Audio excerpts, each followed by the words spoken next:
जय श्री कृष्ण। ओम नमो भगवते वासुदेवाय। प्रिय भक्तगणों, आज मैं आपको कार्तिक मास महात्म की 12वें दिन की कथा सुना रहा हूँ। आप सभी भक्तजन इस कथा को श्रद्धा पूर्वक मन लगाकर भगवान श्री कृष्ण का ध्यान करते हुए, भगवान श्री विष्णु का ध्यान करते हुए सुने।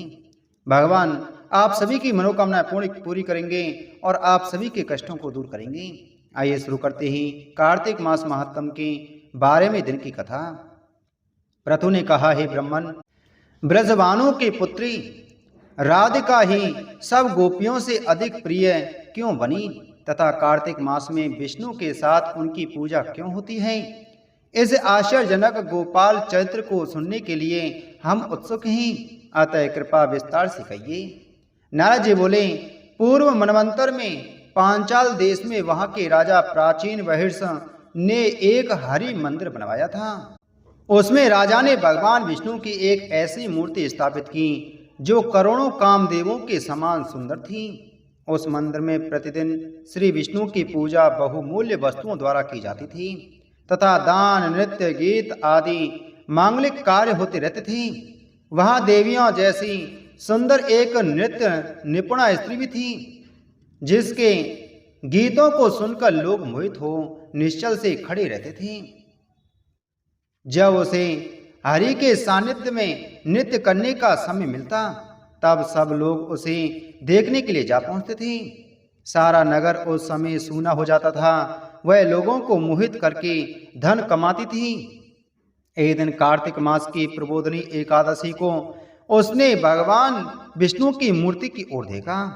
जब उसने नाचते समय श्री विष्णु की प्रतिमा की ओर विशेष रूप से देखा तो उसके रूप श्रृंगार पर मोहित होकर इस प्रकार सोचने लगी, ये श्री नारायण अत्यंत अद्भुत रूप वाले हैं। यदि ये मेरे कंठ में अपनी बाहें डालकर साथ साथ नृत्य करें तो कितना अच्छा हो। इस प्रकार सोचते हुए उसने हाव भाव सहित नृत्य करते हुए सारी रात बिता दी। प्रातःकाल उसे जागरण का फल प्राप्त हुआ तथा जो कामना की थी वह इस प्रकार पूर्ण हुई कि कुछ वर्षों बाद जब वह अपने संपूर्ण धन का दान करके मृत्यु को प्राप्त हुई तो स्वर्ग में पहुंचकर देवांगना बनी। वहां भी वह रूप यौवन शालिनी तथा संगीत में निपुण थी।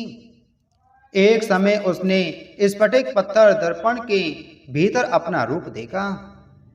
तब वह सोचने लगी कि मेरा रूप संभवतः किसी पुरुष के योग्य नहीं है।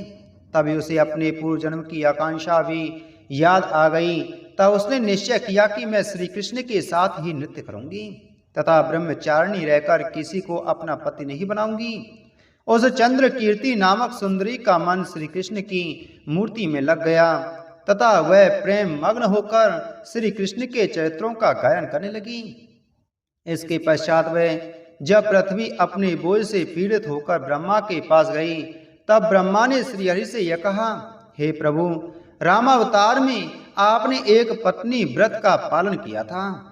अब अगले जन्म में आप देवताओं की स्त्रियों की प्रसन्नता के लिए उनके साथ क्रीड़ा करें। यह कहकर ब्रह्मा ने देवताओं की स्त्रियों को श्री कृष्ण के साथ क्रीड़ा करने का आदेश दिया। ब्रह्मा जी बोले, किशोरावस्था में गोप कन्या तथा युवावस्था में राजकन्या बनकर सभी देवी स्त्रियां श्रीहरि को प्रसन्न करें। यह सुनकर चंद्र कीर्ति ने ब्रह्मा से कहा, हे विधाता, मैं अपने पूर्व जन्म के मनोरथ को बताती हूँ। हे पितामह, पृथ्वी पर पहुंचकर हम सब सती स्त्रियां श्री कृष्ण से प्रेम करें। मैं भी प्रेम पूर्वक भगवान के साथ नाचूं और वे मुझे सर्वाधिक प्रेम करें। आप मेरी इस इच्छा को पूरा कीजिए। तब ब्रह्मा ने कृष्ण अवतार के समय देवताओं को भी पृथ्वी पर अवतरित होने की आज्ञा दी।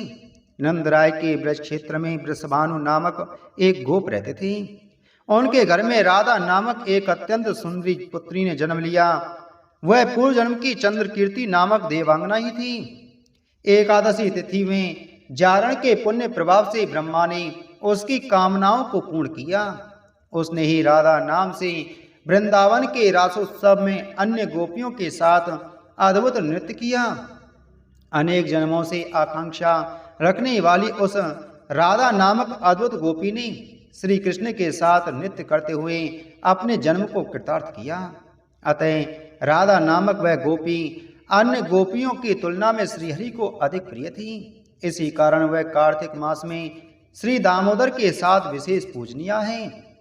इति श्री पद्म पुराणे कार्तिक मास महात्म के अंतर्गत हरि पूजन महात्म तथा राधिका उपाख्यान नामक 12वां अध्याय संपूर्ण हुआ। बोलो कार्तिक मास महात्म की जय। बोलो श्री कृष्ण चंद्र भगवान की जय।